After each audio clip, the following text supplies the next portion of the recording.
Welcome back to the RecklessWrenchGarage. On this episode, I'm going to show you guys some of the shock tuning that we have been doing over the last month or so. We finally got the Ranger to perform up to my expectations on how I wanted the suspension to be, and we got significant improvements on the suspension. It is pretty awesome.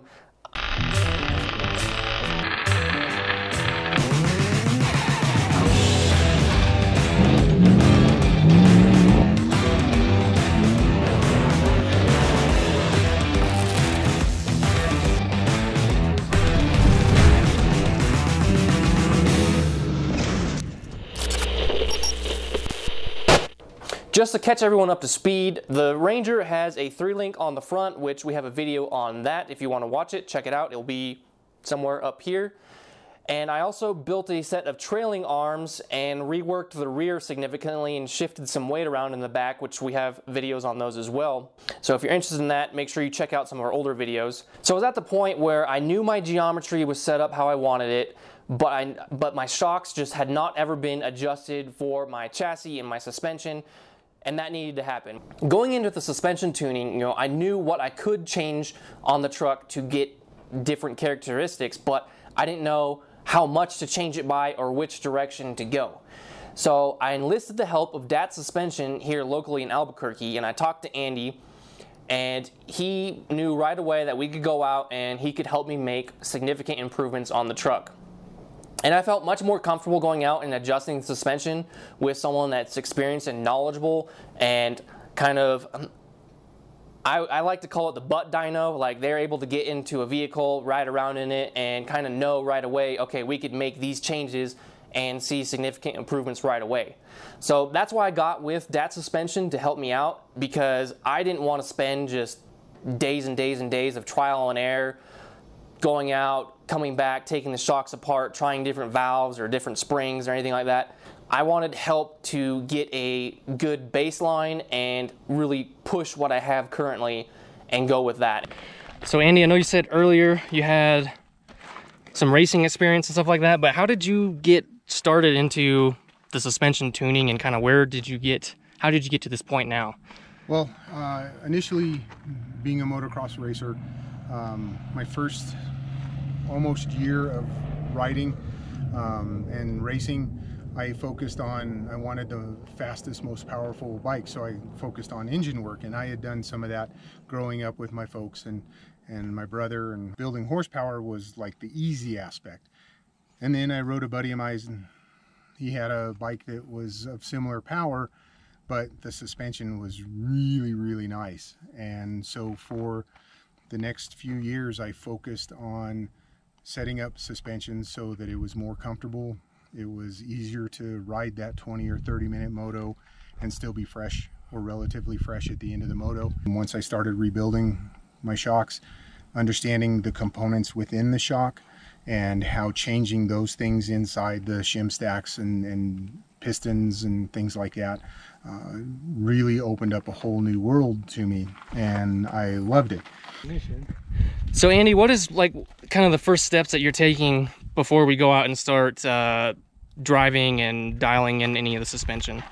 Starting out, we want to make sure, or I want to make sure, so that as we move through the project, that we have good solid measurements, so we can put those into spring calculators, leverage ratios and things like that, to make sure that the shocks that you have, their placement, what type of forces are going to be acting upon the suspension components, and then that way, if a change needs to be made to a spring rate, to valving, things like that, that we can have a good basis of knowledge on why we're doing what we're doing and what it is exactly where our end goal is.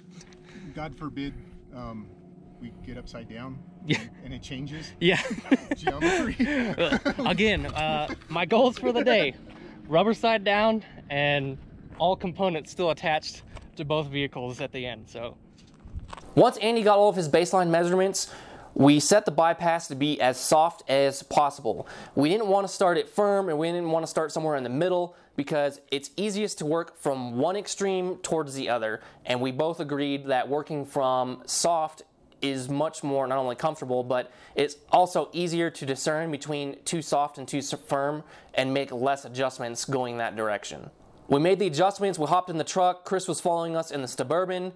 You know, I just kind of, first we started super slow, and then I just kind of took off to see what I could feel, and instantly going down the road, you know, at like 30 miles an hour, just a dirt road, I could feel how squirrely the truck was. You know, it was kind of going all over the place. I definitely felt a lack of control and a lack of suspension really in the back. So we only drove like not even a quarter mile probably, stopped, hopped out, and then Andy made the first adjustments, firming up the bypasses in the rear.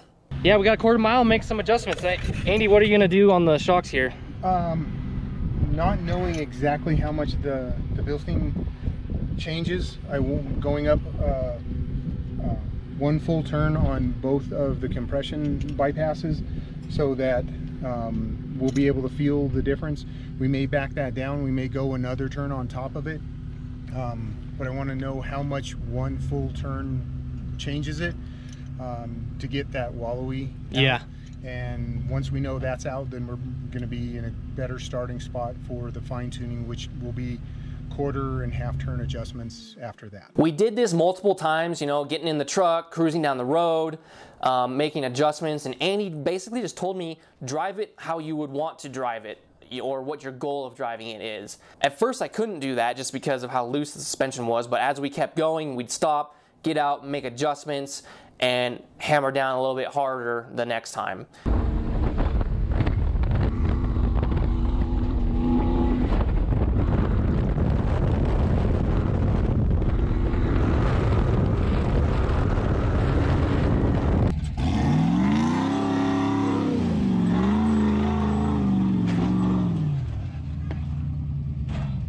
You know, whether it's half turn, 2 turns, whatever we were doing, he would explain it to me, and we'd get back in, and I could feel it in the old butt dyno.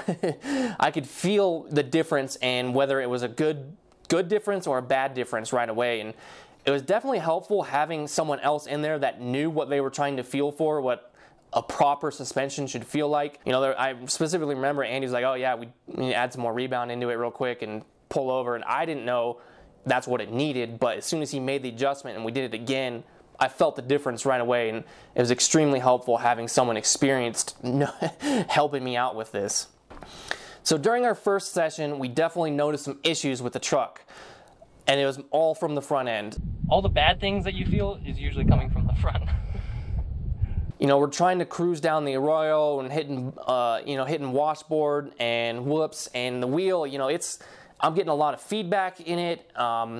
The front passenger, we noticed, was bottoming very rapidly compared to the driver's side, so something was definitely off in the front. And it was getting to the point where I couldn't drive any faster or harder or how I wanted to, just because the front suspension was limiting us so much. Coincidentally, at the same time, I encountered some engine problems, which the Reckless Wrench Garage, anytime we go out, it's never a smooth trip. So I thought it was another vacuum line issue because it felt like the truck was running lean, stumbling, so we thought it was a vacuum issue, some uncontrolled air into the intake. You know, ultimately I think we broke off a vacuum line that was good. We used some quick fix putty to seal up the intake. It didn't have any effect on it. It was still running like crap, so we kind of limped out of there, limped it home. And we got a good plan together with Andy on what we wanted to do with the suspension after that. After the first day of shock tuning, we definitely made forward progress, but we were limited by the front suspension. We had pretty much 3 ideas of what we could do to address the front suspension. The first option was to add some bypass shocks to the front suspension, like we did to the rear. This would give us external adjustability and another shock absorber to help control the suspension. This would also be extremely expensive, and I would have to redesign the front yet again to package everything in there. It would have cost a ton of money and time to do this, so this got eliminated really quickly. The second option was to revalve the front coilovers. We already needed to pull the front shocks to see why the left side was bottoming so much quicker than the right side, so changing the valves wouldn't have been a huge ordeal anyway. Andy already had a shim stack planned out that we were going to try and install in the front if this was the option that we were going to take. The third option, and one that we chose to do, is to add an adjustable reservoir on the front coilovers so we can adjust the compression dampening on the fly. King sells a reservoir with an external compression adjuster for mid-speed compression adjustments that I looked into buying. Andy told me about some Fox Reservoirs that have an external compression adjustment, but the Fox Reservoirs have a low speed and a high speed compression adjuster. What is meant by mid, high, or low speed compression adjustment, we're not talking about vehicle speed, but the speed at which the shock shaft is compressing. The low speed compression adjuster will help tune for rolling bumps and washboard, and the high speed is used to tune for big hits like large bumps and whoops. I really like the idea of a low and high speed adjuster and not just a single middle of the road adjuster that King offered. I had the idea of installing the Fox Reservoirs onto my King Coilovers, gaining the dual compression adjusters, and pissing off all the shock purists. I searched all over the internet and I couldn't find any posts or information from people that have done this before, and I talked with Andy and we agreed it should just be some pipe fittings and maybe a new reservoir hose at most. Andy and Danny from Dat Suspension took apart my coilovers to figure out what we would need to adapt the reservoirs. While they were in there, they discovered that my reservoir was leaking internally and letting air into my shock, which explained why it was bottoming so much faster than the other side.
All that we ended up needing to adapt the reservoirs was a couple fittings from the local hydraulic shop.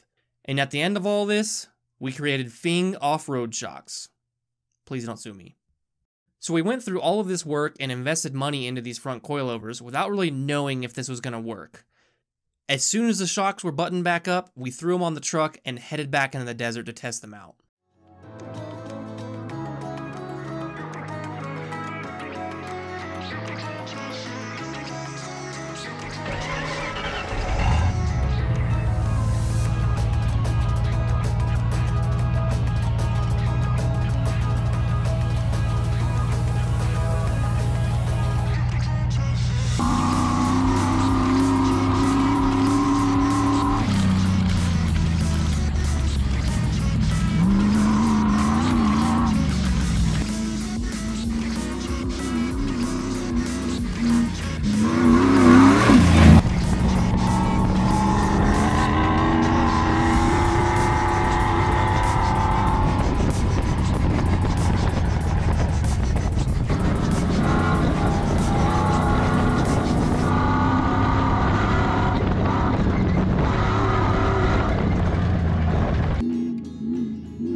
We went out into the desert that day wondering, did the adjustable reservoirs on the Frankenstein shocks we just put together make a difference?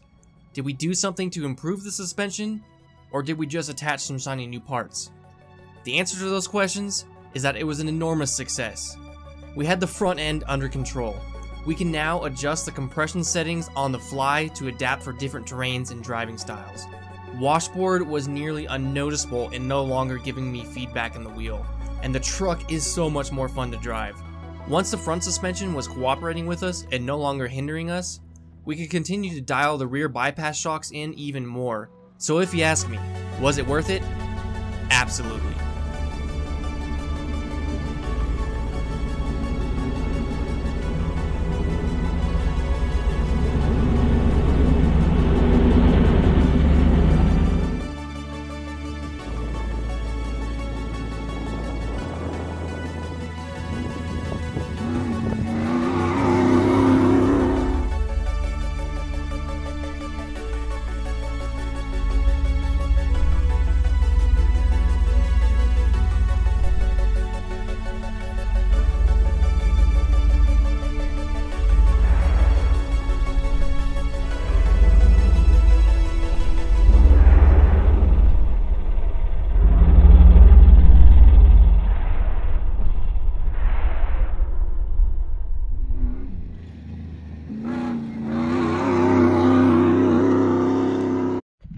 guys, we just hauled ass out of there.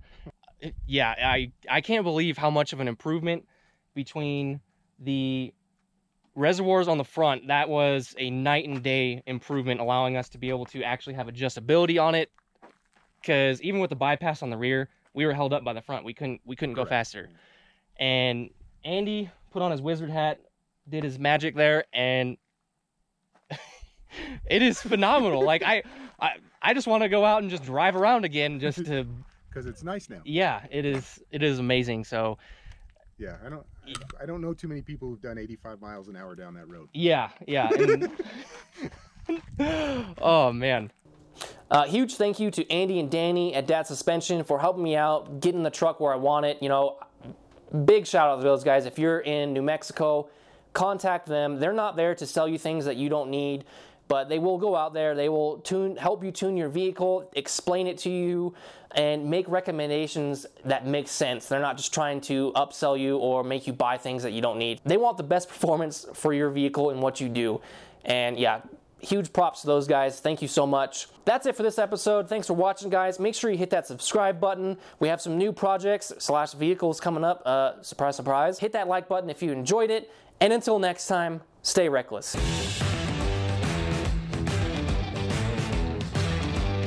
Yeah, straight up. That's straight back.